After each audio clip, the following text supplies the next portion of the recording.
and lower prices for all Americans through strong action through Congress. And I wanted to talk about that for a moment. On Friday, we very proudly, and I'm greatly appreciative of the work of the committees, the members of the committees, and all of the House Democrats in terms of passing the Competes Act. This is a bill that was developed in many committees in a very bipartisan way, both in committee votes and votes of the individual bills on the floor that came together to become the American Competes Act of 1922. So when the Republicans say, well, I'm not voting for it because I don't want to give President Biden a victory, or it wasn't bipartisan, it was, and we can document that for you. But in any event, it is legislation that makes America preeminent in manufacturing and innovation and economic strength. It's about declaring our independence, our self-sufficiency as a nation as we reduce our dependence on factors of production coming from other countries holding us up.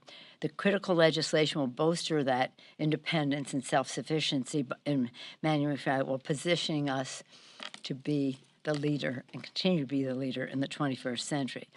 It was needed to contain inflation. Inflation, when you reduce unemployment, sometimes inflation goes up. And so I wrote to my colleagues this morning, and I want to talk to you about that letter. It said, I write to you in pride and appreciation for passing the Competes Act. Again, it bolsters self-sufficiency and independence. I won't read that. It's also needed to control inflation. It will do so by committing $45 billion to address the supply chain challenge, which is raising costs for America's working families. There's just no question. The limitation on product increases the cost. And it goes on to say this: fighting inflation is an important part of our democratic agenda, economic agenda. We designed our House bill passed not only in the Competes Act, but it's important for you to know that in the Build Back Better Act, it was a crucial tool to fight inflation, reducing the deficit. Not only is it paid for, but it reduces the deficit while creating jobs and lowering costs for our families. 17 Nobel Prize winning economists have explained, quote, because this agenda invests in long-term economic capacity and will embrace the ability of enhance the ability of more Americans to participate productively in our economy, it will ease longer-term inflationary pressures. Build back better. It goes on to say, in this letter, nonpartisan experts have repeatedly confirmed, completely confirmed that Build Back Better is exemplary in its fiscal responsibility. As the Joint Committee on Taxation confirmed, our bill is not only fully paid for, but will even reduce the debt by more than $100 billion in this decade. $100 billion, and as you know, that committee does a 20-year projection. $100 billion in this decade, but by $1 trillion in the next decade. If unforeseen circumstances determine that the cost have somehow contributed to the deficit, we are committed, and we can write that into whatever comes back for the Senate or work with them on this, to making up the shortfall through negotiated changes to the legislation, such as designating additional offsets to preserve its fully paid-for status. That is the mission, that is the goal, that is what we did, and we intend to protect that. Again, you know what Build Back Better does, and I also then go on to brag again about the American Rescue Plan, which did so much to help America's working families. Letters there for you. But I want to focus on inflation and these two pieces of legislation. One that we are sending over, it's being engrossed right now. That's a term of legislative art. And when it's finished, it will go over to the Senate for them to act upon it. And, of course, BBB is over there now. So that's that. Yesterday, the House, again, moving forward, doing the people's work. The House passed the continuing resolution to keep government open, meet the needs of the American people, whether it's our veterans, our seniors, our small businesses, our families, our children. It was strong bipartisan vote. I was very pleased with the vote we had, and we're making good progress on a bipartisan omnibus that will be ready in time to deliver for the American people. And now that President Biden has signed the infrastructure bill, we need to pass the omnibus to unlock some of the funding to go forward from the infrastructure bill. We have a lot going on here legislatively. Yesterday, we passed the postal reform to ensure speedy, reliable delivery service, save the U.S. Postal Service while protecting employees and retiree benefits. It goes on and on about the value of the Postal Service. I've said this to you before, I'll say it again, especially during the time of COVID, so important. U.S. Postal Service delivers 1.2 billion prescriptions each year, many of them medications ordered by our veterans. So we're very proud of that very strong bipartisan vote we had yesterday on that. And we sent that over to the Senate as we did the CR. Now I'm just going to close by saying that you've heard me say again and again that the Republicans seem to be having a limbo contest with themselves to see how low they can go. They seem to have reached rock bottom with their statement that what happened on January 6th was normal political discourse. Legitimate political discourse. I've also said that Republican country needs a strong Republican Party. They've made great contributions to our country. I say this to Republicans all the time. Take back your party from this cult. Take back your party. America needs a strong Republican Party and a strong Democratic Party. But it has been hijacked, and it's disturbing to see that the Republican leader of the House actually literally refused to condemn that resolution of legitimate political discourse. He literally ran away from the press when he was asked about his position. The Republicans can run, but they cannot hide from what happened on January 6th to call that legitimate political discourse. 140 law enforcement officers were wounded. Some people died. It was an assault on our Capitol, our Congress, more importantly, assault on our democracy. They can run, but they can't hide. With that, I'm pleased to take any questions you may have. Excuse me. Madam Speaker, do you support... You had a question last time. Yes, ma'am. Thank you. I would like to ask you just about Congresswoman Joyce Beatty. She referenced an incident with Congressman Rogers yesterday where she says that he poked her, that he used profanity against her. This obviously comes on the heels of a lot of tense interactions between Democrats and Republicans. Congresswoman Cori Bush said she even had to move offices. You've been here in the House for more than 30 years. Have you ever seen the discourse between Democrats and Republicans this bad? I haven't seen the obstruction on the part of the Republicans and the legitimate political discourse reflection of their values this bad. The Republican leadership should be addressing the comments made by the Republican to Joyce Beatty. And as I've said to some of you who have asked me in the hall, if somebody insults you and it's public knowledge, you have to apologize in a very public way as well. Congresswoman Beatty and the Black Caucus took great offense at the crude language that was used to a black woman in the Congress. And so when people say, oh, there's gridlock in Washington and why can't they get along?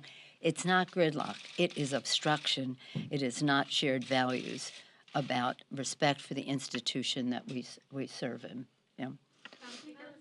Yes, sir. Madam Speaker, on stocks, I know you said a few weeks back that if members want to enact a ban on trading for long acres, you're open to that, you're okay with that. Yeah. I'm wondering, in light of recent reporting, do you have maybe a majority of your caucus now behind this idea? Oh. And secondly, I know that the legislation is still in its infancy. Will spouses be included as well? Well, let me just... Experts have said that that's I'm sorry, who did? Sorry? Who said it was important? Walter Shaw, this is an ethics expert who said this is important. Others have said this. I don't know who he is. Okay. What matters to me is what my members think. And as Well, a member has told me she's prepared to vote against it if it doesn't improve staff. but you know what? I'm a big believer in our committees, and we've tasked the House Administration Committee to review the options that members are putting forth, and they have different views on the subject. But I'd said that a certain criteria that I wanted to see was whatever design they have for that. That's one. But the other is we have to tighten the fines on those who violate the Stock Act. It's evidently not sufficient to deter behavior. And then the third is just really, it has to be government-wide. We make a disclosure every year of our financial disclosure, that's what it is. And then in addition to that, on a regular basis, when there's a stock transaction, to report that. The court system, the third branch of government, the judiciary, has no reporting. The Supreme Court has no disclosure. It has no reporting of stock transactions, and it makes important decisions every day. I do believe in the integrity of people in public service. I want the public to have that understanding. We have to do this to deter something that we see as a problem, but it is a confidence issue, and if that's what the members want to do, then that's what we will do. But the Supreme Court and the judiciary, even the chairman, the Chief Justice, has pointed out some of what he flirted with the word, or maybe used the word, scandals that have happened in the judiciary. So, Mike, they're listening to members about how it affects members. I'm also saying that we need, and our members have been saying this for years, why does the Supreme Court of the United States have no disclosure, financial disclosure, and now that we have the Stock Act do that. There's another consideration, as you know, in the executive branch, when they divest of their stock, they don't pay capital gains. So that's an interesting feature, but it's complicated, and members will figure it out, and then we'll go forward with what the consensus is. Will it be sometime this year that you're expecting to sort of vote? Well, yeah. I mean, I assume that they'll have it pretty soon. They're having meetings, I think, not as we speak, but in the course of now. But just in friendship, to say I know one person who's going to vote against it. We had one person vote against the Competitiveness Act, too, the other day. But we had a tremendous, tremendous victory. What we're trying to build is consensus. Consensus. The plural of anecdote is not data. And what we want to do is have data that builds consensus. Yes, ma'am. Thank you, Madam Speaker. Just two quick questions. One on the latest unionization efforts. Congressman Levin introduced a resolution today. How quickly do you plan to move on that? Will it go through a regular committee process, or will you fast track that to the floor? And then secondly, if I may, can you just update us on the State of the Union? I guess bottom line, are we going to see a more socially distanced event like we did last year? Well, let me take the second one first. There's a very great interest on the part of members to have more fuller participation in the State of the Union, and we have to respect the guidance of the Capitol physician, and we're anticipating some report from him with vaccinations and so much happening since last year. I think that people are ready to pivot in a way that shows to the American people we've largely been vaccinated here. We think that many more people can participate, but it's not anything that we can do. It's up to the Capitol physician, I sent out a notice again to the members at the guidance of the Sergeant at Arms, whose guidance comes from the physician. But we should have I'm hoping that every week brings us closer to a bigger participation. My goal would to be able to invite every member of Congress to the State of the Union. Yeah, and then in terms of what was it? Unionization, Congressman Levin's resolution. How soon could Well, his resolution is to, as I understand it, he had a press conference this morning. As I understand, his resolution was to bring forth something that was proposed in the late 90s, 96, something like that. At that time, they had something that was proposed that was like a tripartite. It had the Senate, the House, and then some kind of a joint entity. In that joint entity, they proceeded. The police were unionized, some of the people at the Library of Congress, different entities that support the House and the Senate unionized as they wished. We can't do something for the Senate. They have to do their own thing. But from the standpoint of the House, what he's saying is bring forth what was 1996. What I think, again, we go back to Zoe Lofgren. My understanding is that they would like to review that, modernize it, bring it up to date if we are to go forward. And that it's, yes, I support what he's asking for, but we probably should be modernizing. Anybody on this side? Was about the 14th Amendment and the January 6th activities. There was an effort in North Carolina by some voters to keep Madison Cawthorn off the ballot, alleging he's not eligible to run because of the 14th Amendment. And what it says is that members who engage in insurrection or rebellion against the United States are not eligible to hold office. So my question for you is, do you think members of Congress who participated in January 6th activities should be ineligible to run for re-election? Well, I'm not familiar with what's happening in North Carolina, and I appreciate what you had to say about it, but I would hope that members of Congress who participate in insurrection and sedition would be held accountable by their voters, including any former president of the United States. Yes, ma'am. Thanks, Betty. Around 30 or so Republicans sent a letter to you and Congressman Lofgren about apparently being monitored by Capitol Police, and they want an inquiry into this. Congressman Nels is saying that you have used the Capitol Police as basically weaponizing them against members of Congress, basically monitoring them. Okay, don't waste your time. I have no power over the Capitol Police. Does anybody not know that? The Capitol Police have responded to that gentleman's allegation, and that stands as what it is. But I have no power over the police.